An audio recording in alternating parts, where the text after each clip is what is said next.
بسم اللہ الرحمن الرحیم۔ السلام علیکم ورحمۃ اللہ وبرکاتہ۔ عزیز طلبہ، امید کرتا ہوں کہ آپ سب خیر و عافیت سے ہوں گے۔ ہم نے جیسا کہ پچھلے لیکچر میں جو مختصر مشقی سوالات جو کی ہیں، اس کے ساتھ ساتھ خالی جگہ کی اور ایم سی کیوز کیے ہیں، آج ہم تفصیلی یعنی جو سوالات ہیں ان کے جوابات دیکھیں گے۔ تو تفصیلی سوالات کے لیے اپنی کتاب کا جو صفحہ نمبر 17 ہے اس پر آئیے۔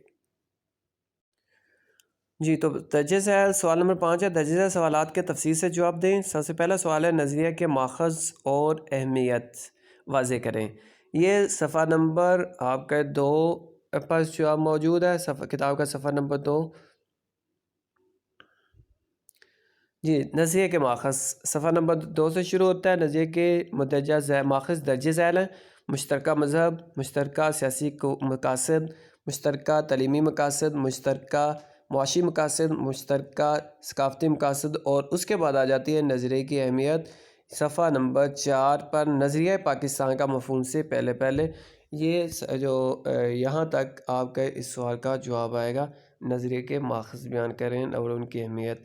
تو اپنی کتاب پر نشان لگا لیں، یہاں تک اس سوال کا جواب ہوگا۔ اور اس کے بعد آ جاتا ہے اگلا سوال۔ اگلے سوال کی طرف ہم بڑھتے ہیں۔ دوسرا سوال ہے، نظریہ پاکستان کے عناصر کی تفصیل وضاحت جو نظریہ پاکستان کے عناصر کی تفصیل سے وضاحت کریں۔ یہ صفحہ نمبر آپ کا 7 پر موجود ہے۔ یہ سوال نمبر 2۔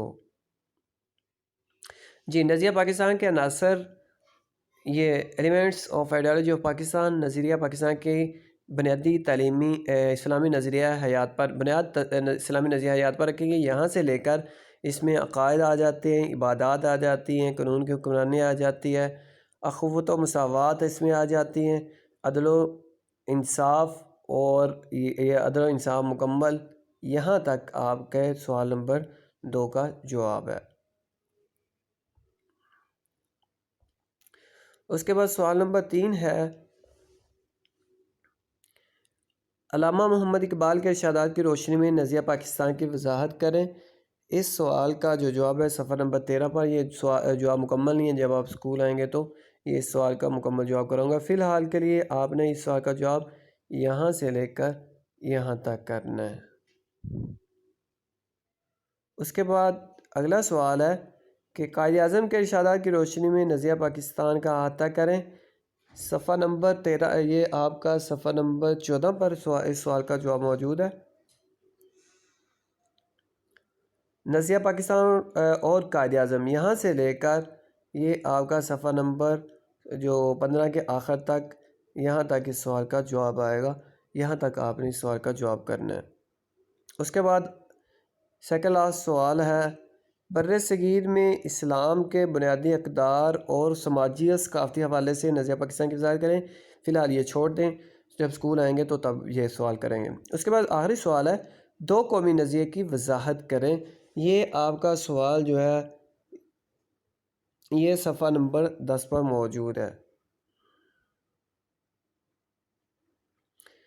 جی، یہ سوال آپ نے 2 قومی نظریے کی ابتدا اور ارتقاء کی وضاحت یہاں سے کر کے جو آپ نے یہاں تک کرنا ہے۔ چودھری رحمت علی، اس میں آپ کا آ جائے گا چودھری رحمت علی سے پہلے بر صغیر میں 2 قومی نظریے کی ابتدا، سر سید احمد اور 2 قومی نظریہ، چودھری رحمت علی اور 2 قومی نظریہ۔ تو عزیز طلبہ، یہ تھے ہمارے پہلے جو آپ کی مشقی سوالات، جو تفصیلی سوالات ہیں اور مختصر سوالات ہم پہلے کر چکے ہیں۔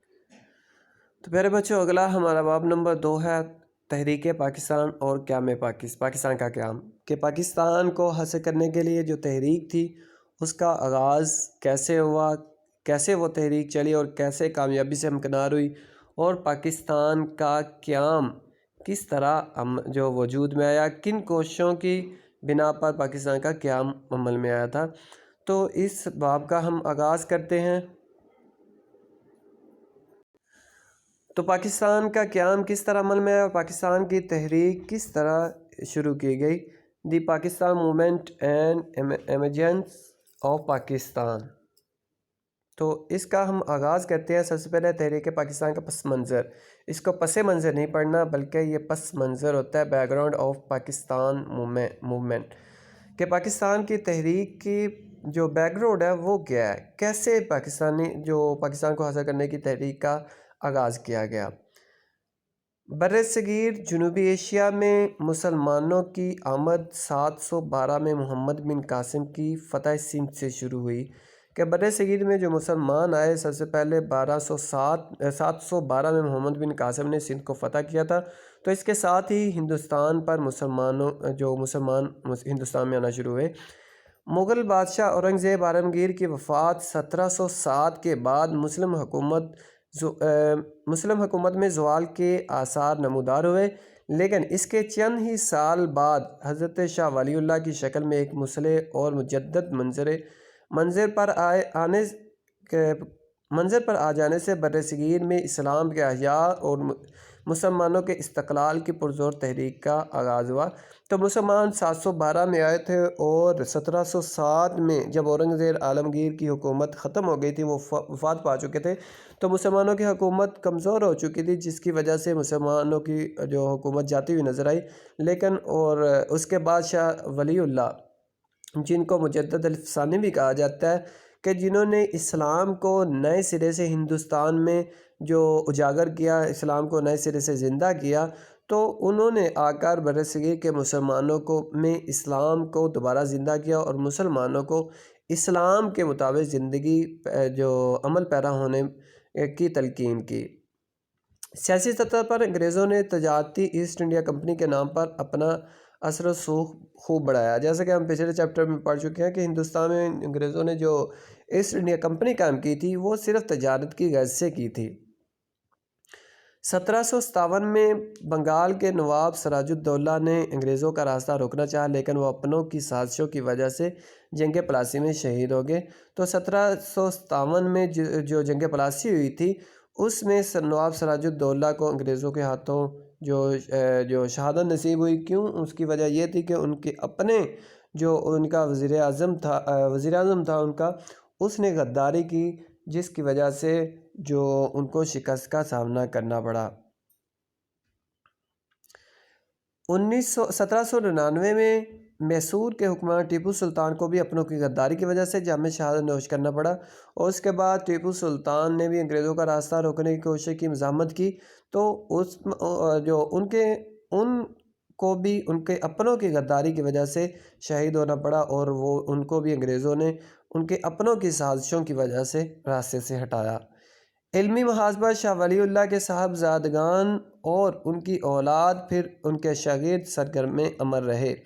ان کے زیر اثر تحریک مجاہدین شروع ہوئی، جس کے امیر سید احمد بریلوی تھے، اور اس کے بعد یہ تو سیاسی محاذ تھا۔ علمی محاذ پر شاہ ولی اللہ اور ان کے بیٹے اور اس کے بعد ان کی اولاد اور ان کے شاگردوں نے جو علمی محاذ پر مسلمانوں کو جو بیدار کیا، اور اسی انہی کے زیر اثر ایک تحریک مجاہدین شروع ہوئی، جس نے انگریزوں کے خلاف مزاحمت کی، اور اس کو شروع کرنے والے جو تھے وہ جو سید احمد شہید بریلوی تھے، جو اس تحریک کا آغاز کرنے والے تھے۔ 1831 میں سید احمد شہید اور ان کے رفیق خاص سید اسماعیل شہید بالاکوٹ میں سکھوں کا مقابلہ کرتے ہوئے شہید ہو گئے، اور 1831 میں سید احمد اور ان کے جو دوست سید اسماعیل یہ انگریزوں کا مقابلہ کرتے ہوئے تحریک مجاہدین کے تحت ہی بالاکوٹ جو کہ پاکستان میں موجود ہے، اس جو مقام پر سکھوں کا مقابلہ کرتے ہوئے شہید ہوئے۔ عسکری سطح پر احیاء اسلام کی آخری کوشش بھی ناکام ہوگی، تو جنگی محاذ پر یہ جو ہندوستان میں اسلام کو زندہ کرنے کی آخری کوشش تھی، یہ بھی سید احمد اور سید اسماعیل کے شہید ہونے کے بعد ختم ہوگی، اپنے اختتام کو پہنچی۔ تربیتی میدان میں اس تحریک کے اثرات جاری رہے، اور خاص طور پر بنگال میں فرائضی تحریک نمایاں ہوئی، لیکن جو مسلمانوں کی اس تحریک نے تربیت کی تھی، اس کے اثرات ابھی باقی تھے، اور اس کو ہم فرائضی تحریک جو کہ بنگال میں تھی، اس حوالے سے اس کو ہم دیکھ سکتے ہیں۔ فرائضی تحریک کا بنیادی مقصد مسلمانوں کو فرائض کی ادائیگی اور دعوت و تلقین تھا، یعنی کہ جو اسلام کے جو فرائض ہیں جیسے نماز ہے، روزہ، زکوٰۃ، یعنی کہ اس طرح کے جو اسلامی فرائض ہیں ان کو پورا کرنے کی اور ان کو ادا کرنے کی جو دعوت تھی وہ فرائضی تحریک کا نے شروع کی۔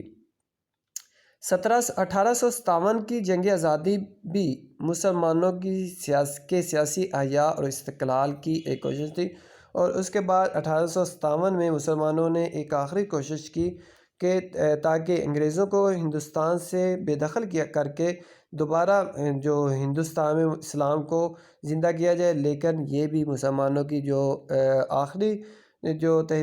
آخری کوشش ثابت ہوئی، اور اس کے بعد بر صغیر سے مسلمانوں کی مکمل حکومت کا جو خاتمہ تھا وہ ہو گیا۔ تو عزیز طلبہ، یہ تھا آج کا ہمارا تحریک پاکستان کا پس منظر کہ اس کو شروع یہ کیسے ہوئی، اور آج کے لیے اتنا ہی کافی ہے۔